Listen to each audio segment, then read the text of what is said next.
Good morning. In today's headlines, the debt ceiling bill now moving to the House floor, how it cleared key hurdles last night, and what House Republicans tell us about the mood in the caucus. Some tense moments over the South China Sea. A Chinese fighter jet makes some aggressive moves at a U.S. military plane. The head of the U.S. Border Patrol is retiring. Find out when he plans to depart after over 3 decades of service. Russia says Ukraine intentionally hit a residential area of Moscow in a drone strike. Hear how officials are responding to the alleged attack.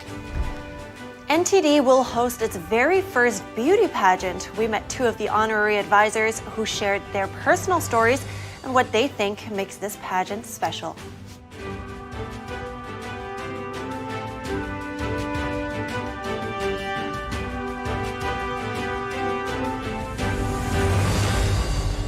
Good morning. Welcome to NTD. I'm Kevin Hogan. Good morning, I'm Evelyn Lee. Today's Wednesday, May 31st. Yeah, big news on the debt deal, Evelyn. That's right. If Speaker McCarthy is right about the 95% GOP support, it may be in the clear. Yeah, that's right. I mean, if Democrats can move past some of their concerns about rescinding COVID money and also those work requirements for SNAP. Yes, and we'll have to wait and see. And while you're preparing for your day, we want to bring you the details on a breakthrough for the Biden-McCarthy debt limit agreement. The House Rules Committee last night voted to advance the bill to the House floor in a narrow vote, with all Democrats on the panel voting no, along with 2 Republicans. What's next and why the House GOP remains divided on the deal? NTD's Iris Stow brings us the latest from the Capitol Hill. Good morning, Evelyn and Kevin. We're now just 5 days away from a potential default. And the latest development here is that the House Rules Committee has successfully overcome opposition within some GOP members to move this bill at least to the House floor. The key 7-6 vote came on Tuesday after very intense debates at a hearing about if this bill does enough to satisfy Republican demands while avoiding a default. Watch. We barely touch anything in the mandatory world in this deal. We should, of course, be addressing mandatory spending as a conference and as a Congress. We're not really. So basically, some hardline conservatives, including ones on the committee, were saying that they oppose this bill because it does not go as far as they wanted to target some of President Biden's legislative priorities, such as a student loan cancellation plan, or to cut enough spending in the government. But we're also hearing from another group of Republicans, and perhaps a larger group of them, who say that they do support this bill because it does satisfy most of Republicans' demands while avoiding a default. And here's what they said at a late-night press conference on Tuesday after holding meetings. For the first time in a decade, spending year over year will be cut while still providing critical funding for veterans and national defense. This deal claws back tens of billions in unspent COVID funds, the largest rescission combined in the history of Congress. And this deal will lift millions of Americans out of poverty by strengthening work requirements.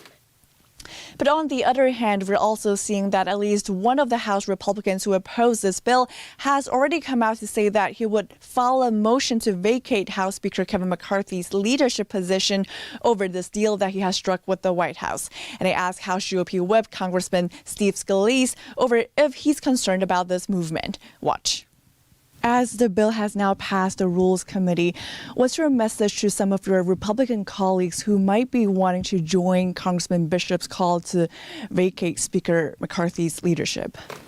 I don't think that that's where it's going. If you look at the meeting we just had, there were members this morning who were undecided, who had some very valid questions. We're getting them the information. And by tonight, they came up and spoke and said that they're now going to vote for the bill. So I think you're going to continue to see that vote grow. And now, of course, all eyes are on today's developments to see if this bill can stay on track to pass the House by tonight and if it can become law before the June 5th deadline. Back to you.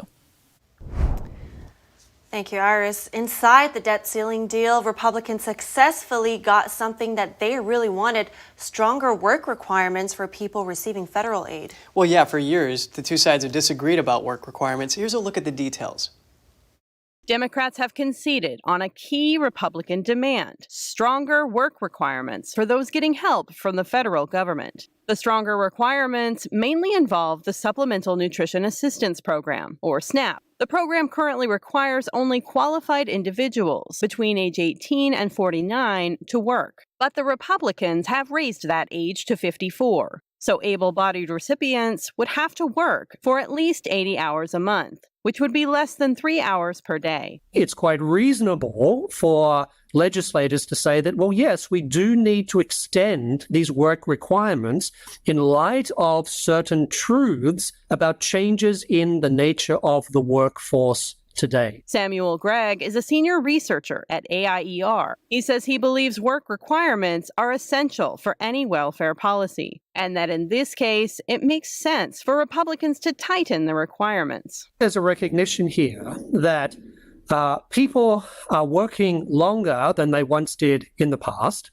There's also a recognition here that unemployment, especially when it comes to males, is something that has started to creep in among a particular age bracket between 25 and 55. But work requirements are controversial. Democrats generally oppose them, saying they cut people off from help. Republicans generally support them, saying they reduce dependency. Also, studies on their effectiveness are mixed, and they also pose many administrative challenges. For example, tracking whether people are working and whether their jobs qualify. It doesn't really get us out of this continuing cycle of generational poverty. The only way out of generational poverty is truly to improve upon skills and marketability in a meaningful way. J.B. Brown is an investor business coach at White Buffalo Advisors. He says he supports work requirements, but he says the impacts are limited. He says the best way to lift people out of poverty is to help them develop valuable skills. And he finds that work requirements don't achieve that.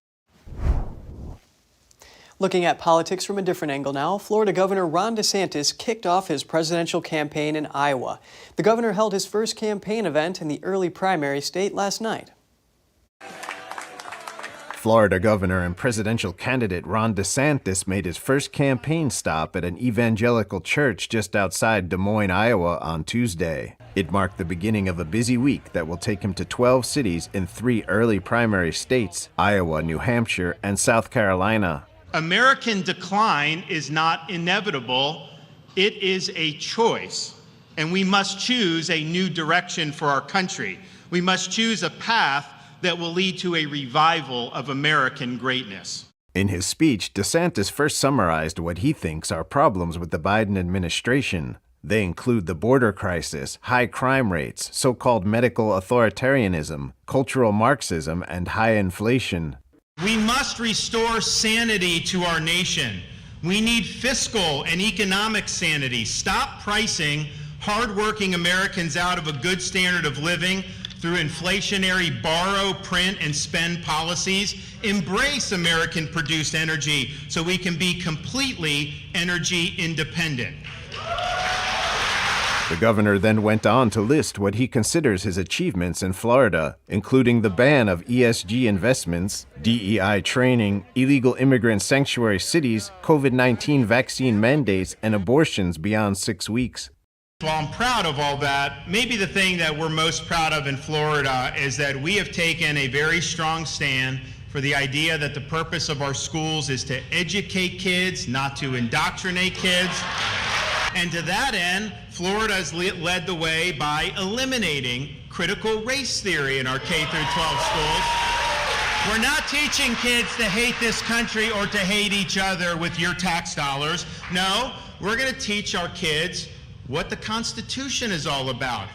DeSantis didn't mention his biggest rival in the Republican primary, former President Trump, instead focusing most of his criticism on President Biden. As the first primary state, Iowa will provide an early glimpse into the Republican primary. Trump is scheduled to visit Iowa's Des Moines area on Thursday. Meanwhile, former President Donald Trump is vowing to end birthright citizenship for illegal immigrants if he's reelected to a second term. Trump says the policy will choke off a major incentive for continued illegal immigration. Trump also promised to end what he called the unfair practice of birth tourism. He described how people spent the last few weeks of pregnancy in the U.S. to obtain U.S. citizenship for the child. Under Biden's current policies, even though these millions of illegal border crossers have entered the country unlawfully, all of their future children will become automatic U.S. citizens. Can you imagine? They'll be eligible for welfare, taxpayer-funded health care, the right to vote, chain migration, and countless other government benefits, many of which will also profit the illegal alien parents. This policy is a reward for breaking the laws of the United States. Trump says he will sign an executive order to that effect on day one in office. Such an executive order would probably face major legal hurdles. The 14th Amendment says that all persons born or naturalized in the United States are citizens of the U.S. and of the state they reside in. And in related news, the head of the U.S. Border Patrol is retiring at the end of June. He made the announcement yesterday after more than 30 years on the job. NTD's Jeremy Sandberg has more on his departure. U.S. Border Patrol Chief Raul Ortiz is stepping down after one of the busiest years in the history of the agency. Ortiz became chief in August of 2021. He manages close to 20,000 Border Patrol agents. He led the agency through a number of challenges in recent years, including the COVID-19 pandemic and the expiration of Title 42, the pandemic-era public health restriction used by officials to turn back illegal immigrants at the U.S.-Mexico border. Ortiz told the House Homeland Security Committee in March that the U.S. does not have operational control of the southern border. Homeland Security Secretary Alejandro Mayorkas praised Ortiz and thanked him for his 32 years of service in a statement released Tuesday night. Mayorkas says selecting Ortiz to lead Border Patrol was among the most important decisions he's made. He applauded Ortiz's decision to postpone his retirement several times, saying the country has been all the better for it. Ortiz's last day will be on June 30th. It's not yet clear who will replace him. Jeremy Sandberg, NTD News. Coming up, new research suggests the city of New York is slowly sinking. Find out the causes and what this means for New Yorkers. And we hear the story of a woman who reversed an abortion. She says she was under pressure to have the abortion and that a higher power helped her make her decision. Find out more after the break.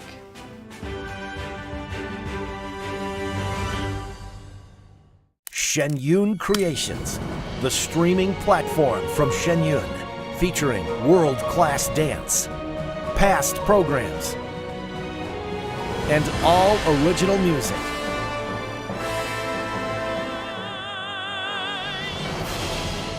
Masterclasses, behind the scenes, comedy, and more. Explore shenyuncreations.com. I don't think that many kids in my son's school even do it.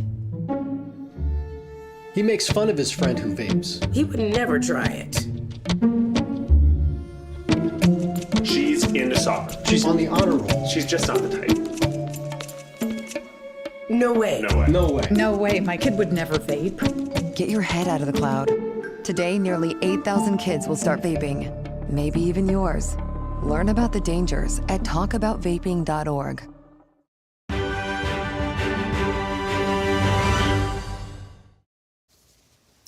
Welcome back. We're continuing with war coverage. Russia says Ukraine mounted a drone attack on residential apartment buildings in Moscow yesterday.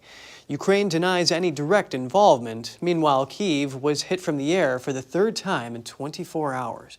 NTD's Jeremy Sandberg has more on the response from officials. Russian officials say they shot down or diverted 8 Ukrainian drones on Tuesday. Minor injuries and damage were reported in residential areas. Russian President Vladimir Putin says the strikes are a terrorist act meant to scare and provoke Moscow. Kyiv chose the path of intimidation of Russian citizens and attacks on residential buildings. It is a clear sign of terrorist activity. There is speculation that Ukraine may have used weapons it received from the U.S. in the attack. The White House responded. Just want to be very clear about that.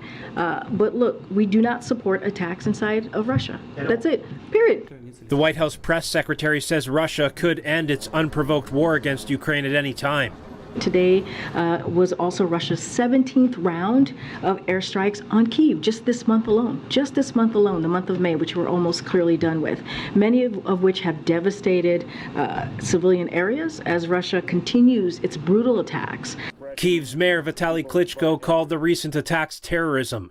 Actually, in May, we have a lot of attacks to our city, not just to capital of Ukraine, also in other cities, and a lot of people killed from Russian terrorists. It's terrorism. It's not a war. Ukraine denies being directly involved in the attack in Moscow.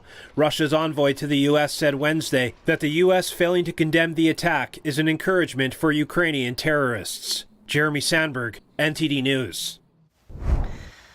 And now some short headlines from around the world. A Chinese fighter jet carried out what was called an unnecessarily aggressive maneuver near a U.S. military plane last week. The incident unfolded over the South China Sea in international airspace.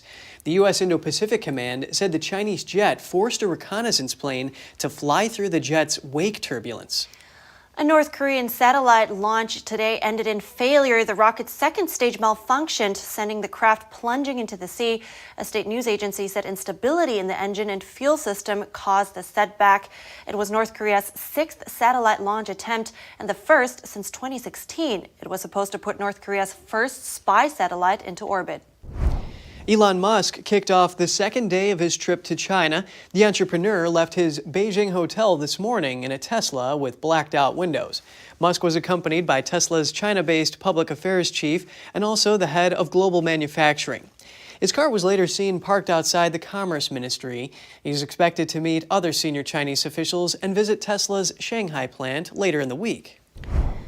The Reserve Bank of Australia will not start any new contracts with PricewaterhouseCoopers Australia. This until a scandal over the firm's misuse of confidential government tax plans is sorted out.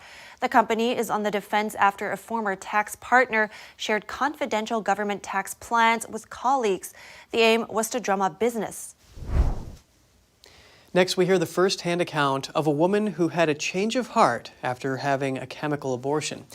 When she saw the faces of her other children, she did everything she could to reverse the procedure. Here's the story. Raised in Des Moines, Iowa, Sarah Herm, at 26, was on food stamps, living in Section 8 housing. She was pregnant with her fourth child by a third father. The father pressured her into having an abortion, saying she needed to act responsibly. Herm put her Catholic faith off to the side and took the abortion drug mifepristone. Then came despair, to the point where she couldn't even look her kids in the eye. Seeing them that night, I literally had to face them away from me. When I would talk to them, I'd have them sit on my lap, but I'd turn them away because looking in their face just was literally a shot to the heart. The sight of her children caused her to have a change of heart. She later saw an ad for the abortion pill reversal hotline. Was it a coincidence?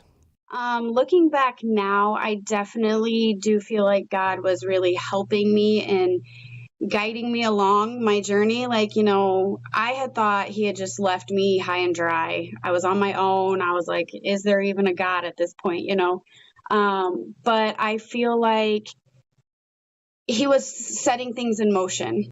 She called the hotline. They told her not to take any more of the abortion drugs and connected her with a physician. And I went, we did another ultrasound. He was less excited about the heartbeat activity that they were with yesterday. But he said that there was enough of a heartbeat detected that we would be able to proceed with the regimen of reversal, which the regimen is just high doses of progesterone. And at the time he opted for injections. So we started with the progesterone injection that day. The doctor said the reversal might not be successful, but Herm was determined. She needed to know she had done everything in her power to have the baby. Weeks of treatment went by, and then she got good news. She was likely to carry her baby to term. I was very happy to have him, and he was just so perfect and chunky and healthy. And all he wanted to do was just be like right on top of me doing skin to skin. Luckily, Sarah and Isaiah were spared from the life-threatening complications of the abortion drug. The experience changed her perspective on abortion, and now she says she's unapologetically pro-life, but from a very compassionate standpoint. New York City is slowly sinking. That's according to some new research. It shows the island city is slowly sinking under the weight of its skyscrapers, homes, asphalt, and large population. Here's NTD's Costa Jimenez to tell us more. More than 1 million buildings are spread across New York City's 5 boroughs. According to the calculations, those structures add up to more than 1.5 trillion tons of concrete, metal and glass. Despite being a very slow process, lead researcher Tom Parsons of the U.S. Geological Survey says parts of the city will eventually be underwater. It's inevitable the ground's going down, the water's coming up. At some point, those two levels will meet, but I just am not able to give you a date. Using satellite imagery, the research points out the massive weight of the buildings contributing to what is known as subsidence, which makes the city sink at a rate of around 1 to 2 millimeters per year. Some parts of the city are more at risk due to varying compression levels and density of the soil. We have different kinds of soils across New York City, including artificial fill that was put in to enhance some of the land areas, and that can sink just under its own weight because it's so poorly consolidated. And if you build on that, of course, that exacerbates it. But Parsons adds that there is no need to be alarmed just yet, as it will likely take several hundred years before New York becomes America's version of Venice. Costa Jimenez, NTD News. And New York City isn't the only place that's sinking. There's quite a few places around the world, including San Francisco and Indonesia. Yeah, and in Indonesia, the government is actually planning on moving from its current capital, Jakarta, to a capital on higher ground on an entirely different island, and construction's already underway.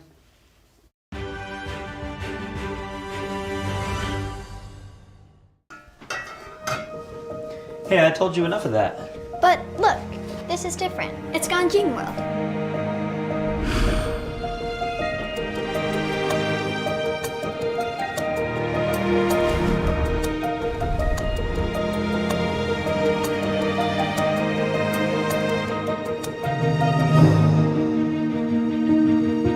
Ganjing World. Family-friendly entertainment. The Fixture Pioneer, CGM. Professional AI intelligent fixtures. All-round integration of 4 systems. High precision, high durability, high quality. 2-micrometer repetition accuracy. More than 80 patent certificates. ISO 9001 approved. Precision clamping to meet your every need. CGM has it all. Pride of Taiwan, CGM.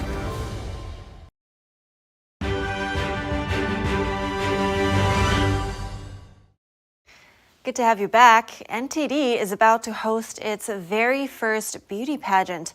Applications are currently open, but before it begins, and we're all glued to our TV screens, we heard from 2 members of the Honorary Advisory Board. Why do they want to endorse this pageant, and what is true beauty to them? The first NTD Global Chinese Beauty Pageant aims at helping women showcase their true beauty. It's an effort to educate young Chinese women about their heritage and think about the traditional values that came from ancient Chinese culture. Jim Chandler and Jen Gotson are part of the Honorary Advisory Board this year. For Jim, it's the traditional values that set this pageant apart from others. You're focusing on the culture and the rich culture, Chinese culture, which includes things like being righteous, being benevolent, and being faithful. Jim and his wife are in the entertainment industry themselves. Jen started her career in the Oscar-nominated film Frost Nixon, while Jim started his career with a gig on Drop Dead Diva and is now working on Disney's Chang Can Dunk. I've done some projects on multiple networks, and me and my wife ended up producing our own movie starting in 2016 that we released in 2020. Jen, who's had experience in the pageant and modeling world, came up with the idea for The Farmer and the Belle. The movie is about a model who's at the tail end of her career. She struggles to find self-worth until she discovers that true beauty is actually what's inside of us. True beauty is actually how we serve others and how we use our gifts to serve other people. How we love and how we can help others is what really makes us beautiful. Our first line is about inner beauty, which is why we're so excited to be here with the pageant, because it's the same foundation of core values. It worked out so well that they have created a franchise and a sequel, and it's a family affair. And are you going to be in the sequel? Yeah. Oh my goodness. And now Jim thinks the NTD Beauty Pageant will give the young women an opportunity to showcase their true beauty. We really show people how beautiful we are by showing acts of love. Because there can be somebody who may not have the same aesthetics as somebody else, but who has such a beautiful spirit that you can't help but be attracted to them. And it isn't because of their outward appearance, it's because of what they have inside their soul, their spirituality, their kindness, their gentleness, their peace. Miss NTD will be judged on 5 essential inner values: morality, righteousness, propriety, benevolence, and faithfulness. For Jen, one of these things take the spotlight. I think benevolence is the strongest point because it's about kindness. At the end of the day, we could do all of these things, but if we're not kind to someone, it doesn't matter. The grace when someone walks up on stage and they answer a question, the politeness when they meet somebody passing in the hall, and the gentleness when they see someone serving, even as a custodian. The love and the kindness really sets someone else apart. And for those that are thinking of competing, she had some good advice. Address each person by giving excellent eye contact. But also, repeat the question before you get to the answer on stage. This will give you time to think, and above all, have fun. What an interesting take on a beauty pageant. I'm excited to meet the contestants. Yes, I know it is, and they're judging on the deeper qualities of a person. Yeah, qualities that don't fade over time. Ah, that's true. All right, we're going to end the show here. Write us, as usual, at goodmorning@ntd.com if you have anything to share with us. Thanks for watching. I'm Evelyn Lee. And I'm Kevin Hogan.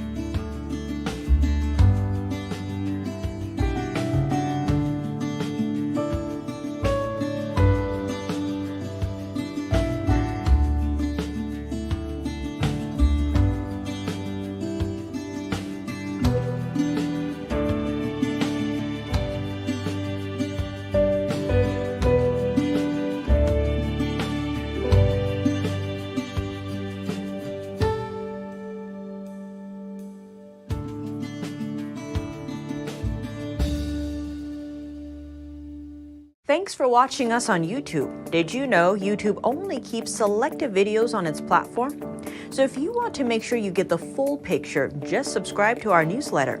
Go to newsletter.ntd.com and sign up. It's free.